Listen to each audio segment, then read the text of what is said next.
Hello friends, welcome to you for watching my video. If you are new watcher on my channel, please subscribe, like and bell icon को दबाइए, share करिए और comment भी करिए। आज हम आप लोगों को अपने वीडियो के माध्यम से बताएंगे, सबसे इम्पॉर्टेंट चीज़ बताएंगे जो डेली रूटीन में आपका मैक्सिमम सेंटेंस आप डेली बोलते हैं। डेली आप मैक्सिमम सेंटेंस बोलते हैं, हम उसके बारे में आज अपने वीडियो में बताने जा रहे हैं। हेलो फ्रेंड्स, हम आज इम्परेटिव सेंटेंस के बारे में डिस्क्रिप्शन करने जा रहे हैं कि इम्परेटिव सेंटेंस कितना इम्पोर्टेंट होता है।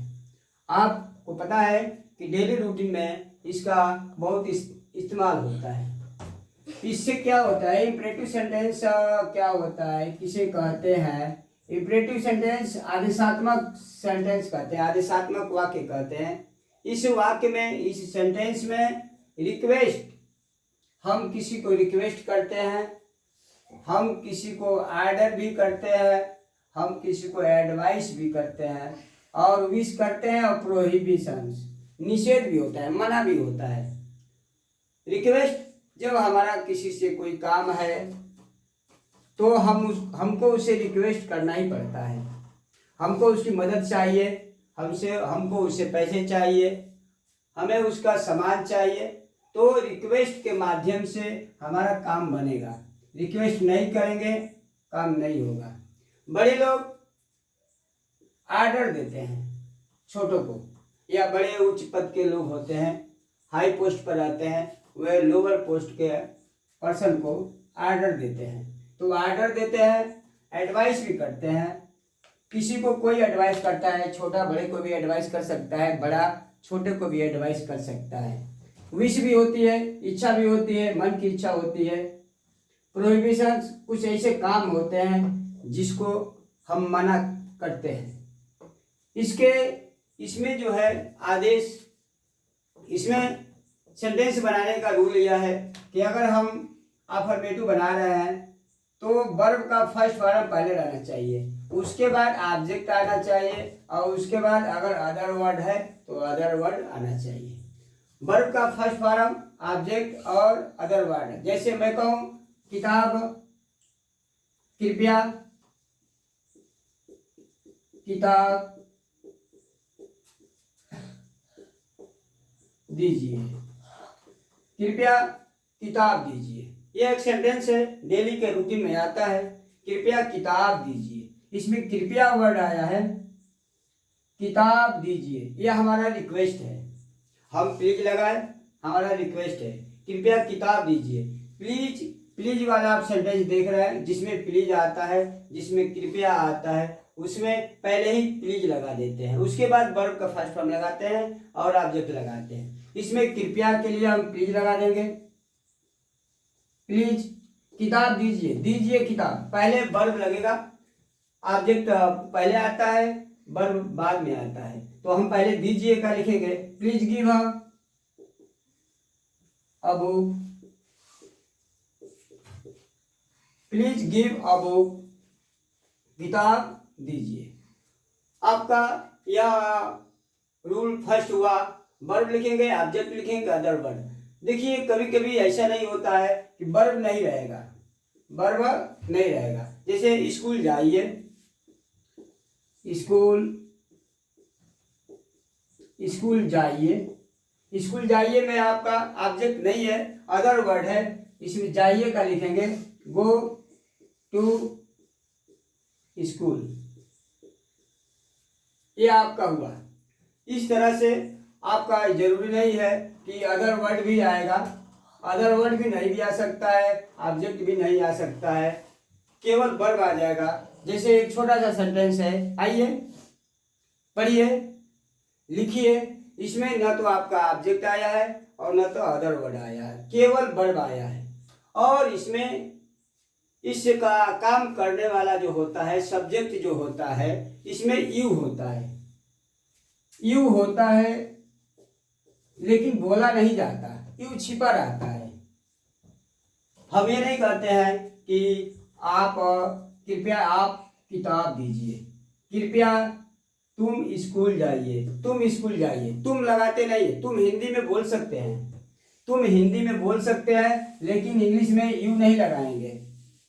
जैसे मैं कहूँ कि तुम मत खेलो, तुम मत खेलो, ऐसे मैं बोला, तुम मत खेलो। तुम आया है साथियों, तुम आया है, लेकिन हम तुम के लिए यू नहीं लिखेंगे, यह यू छिपा रहता है, हम मत खेलो का लिखेंगे। मत के लिए क्या है, आपका निगेटिव वाला सेंटेंस यह होता है, तो जहां मत आता है हम पहले उसके डू नॉट लगा देते हैं। डू नॉट को शॉर्ट में डोंट बोलते हैं। डोंट प्ले, डोंट प्ले, मत खेलो। इस तरह से आपका सेंटेंस बन जाता है। जब कभी नहीं आता है, नेवर, नेवर लगाते हैं। सारा रूल वैसे ही रहता है, नेवर लगा देंगे, वर्ब का फर्स्ट फॉर्म लिख देंगे, ऑब्जेक्ट आएगा तो लिखेंगे, अगर नहीं आएगा तो नहीं लिखेंगे, अदर वर्ड आएगा तो लिखेंगे, और नहीं आएगा तो नहीं लिखेंगे।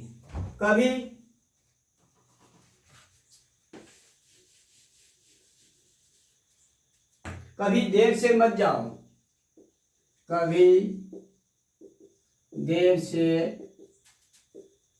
मत जाओ, ये आपका आदेशात्मक वाक्य है, इंपरेटिव सेंटेंस है। किसी ने किसी को कहा कभी देर से मत जाओ, नेवर गो लेट। इस तरह से आपका सेंटेंस बन जाता है। कभी नहीं के लिए, ऑलवेज, हमेशा के लिए जब आएगा कभी सेंटेंस में, हमेशा अपना काम करो, हमेशा समय से जाओ, हमेशा समय से सो, हमेशा सच बोलो, हमेशा गरीबों की मदद करो, always, always help the poor, हमेशा गरीबों की मदद करो। आप इस तरह से बना सकते हैं। ऑलवेज कुछ एग्जांपल है, जैसे कम हियर, यहाँ आइए, ऑलवेज स्पीक ट्रूथ, हमेशा सच बोलिए, ये आपका सेंटेंस बना हुआ। नेवर कम लेट, कभी देर से मत आइए। डोंट से सो, ऐसा मत कहिए। Ravi come with me, Ravi मेरे साथ है। हम जब किसी का नाम लेकर के बोलते हैं, वह वोकेटिव केस में होता है, उसको हम सेंटेंस से अलग कर लेते हैं। जैसे हम किसी का नाम लेकर के भी कह सकते हैं, राजू वहां मत जाओ, राजू, हम इसको वोकेटिव केस में है, कामा लगा करके इसको अलग कर दिए सेंटेंस से, राजू वहां मत जाओ, डोंट गो देयर। इस तरह से आपका सेंटेंस बन सकता है। बच्चे अब मत खेलो,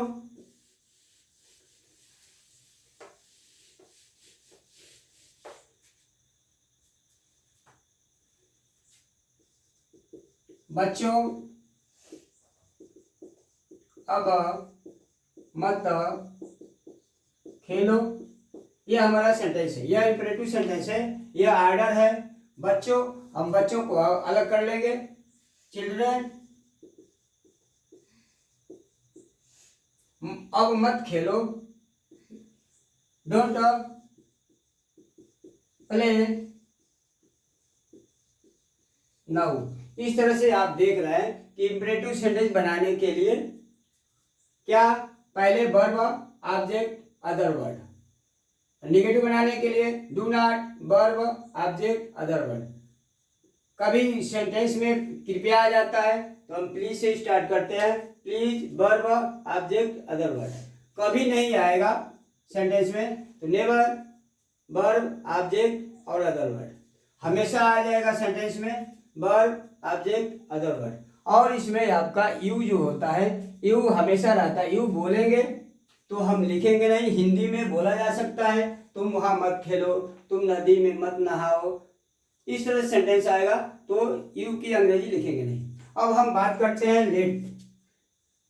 लेट का यूज बताते हैं इसी में। लेट जो है परमिशन के लिए होता है, देने के लिए होता है, देना, कोई परमिशन देना या प्रपोजल होता है, उसके लिए हम जो है लेट का यूज करते हैं। लेट में क्या रूल है, पहले हम लेट लिख देते हैं और उसके बाद ऑब्जेक्टिव केस, सेकेंड स्टेज पे हम ऑब्जेक्टिव केस लिखते हैं या किसी का नाम लिखते हैं। ऑब्जेक्टिव केस में क्या होता है, पर्सनल प्रोनाउन का ऑब्जेक्टिव केस होता है। पर ऑब्जेक्टिव केस में आपका मी, अस, हर, हिम, देम, ये ऑब्जेक्टिव केस में है। लेट के बाद हमेशा इसका इस्तेमाल करते हैं। अगर कोई नेम आ गया तो उसके जगह पे नेम लिखते हैं। इस तरह से आपका लेट का इस्तेमाल होता है। इसके सेंटेंसों के लास्ट में दो शब्द आता है, दो। जैसे मुझे पढ़ने दो, ये परमिशन है। चलो खेले, ये प्रपोजल है। चलो आओ आओ पढ़े। इस तरह से सेंटेंस लेट वाले वाक्यों से ही बनते हैं। लेट वाले वाक्यों में आपको बताया कि ये ऑब्जेक्ट लगेगा, सब्जेक्ट नहीं लगेगा। चलो,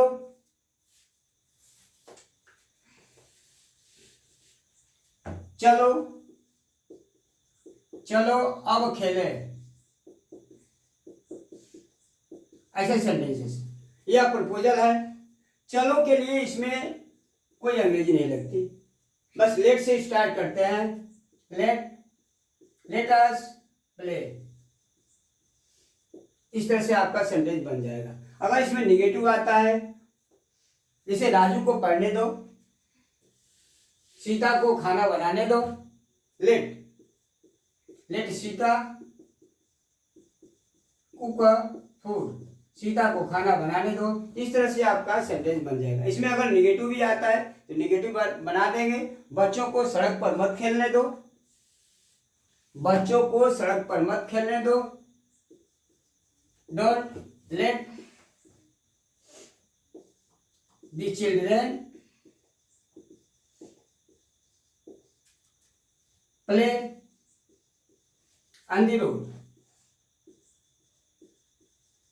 इस तरह से आपका लेट वाले सेंटेंसों में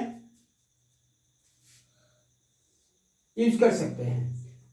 इसमें आपने लेट के स्ट्रक्चर में देखा कि पहले लेट लगेगा, उसके बाद ऑब्जेक्टिव केस होगा या किसी का नेम भी हो सकता है। उसके बाद वर्ब का फर्स्ट फॉर्म लिखेंगे, ऑब्जेक्ट रहेगा तो लिखेंगे और नहीं रहेगा तो नहीं लिखेंगे।